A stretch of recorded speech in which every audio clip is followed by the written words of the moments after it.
Satyabama Institute of Science and Technology, Chennai and Sri Perumbudur. மாண்புமிகு பேரவைத் தலைவர் அவர்களே,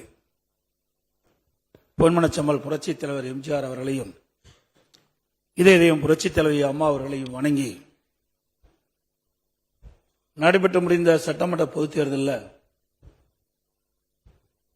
எடப்பாடி சட்டமன்ற தொகுதியில் போட்டியிட்ட எனக்கு தமிழகத்திலேயே அதிக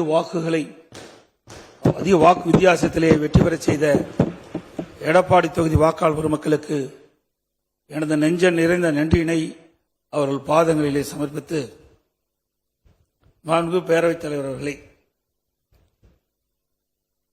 மாண்புமிகு முதலமைச்சர் தனி தீர்மானம் கொண்டு வந்திருக்கின்றார்கள்.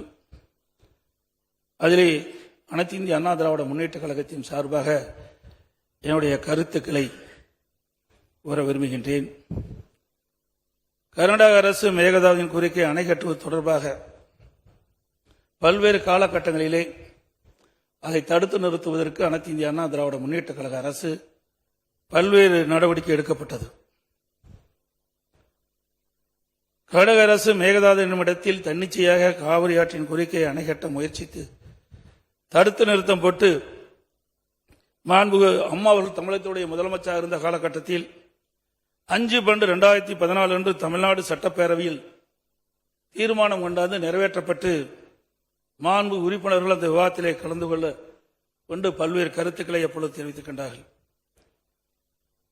அப்பொழுது கொண்டு வந்த தீர்மானத்தின் அடிப்படையில் மாண்புமிகு பாரத பிரதமர் அவர்களுக்கு மாண்புமிகு அம்மா அவர்கள் அனுப்பிய கடிதத்தை அன்றைய தினம் இருந்த தமிழ்நாடு சேர்ந்த நாடாளுமன்ற உறுப்பினர்கள், புதுச்சேரியை சேர்ந்த நாடாளுமன்ற உறுப்பினர்கள் சுமார் 55 பேர் மாண்புமிகு பாரத பிரதமர் அவர்களை 28/3/2015 அன்று சந்தித்து இந்த கடிதத்தை கொடுத்து இதன் அடிப்படையில் நடவடிக்கை எடுக்க வேண்டும் என்று தெரிவித்தார்கள். அப்போது சம்பந்தப்பட்ட துறையிடம் தற்போதைய நிலை குறித்த அனைத்து விவரங்களையும் சேகரிக்க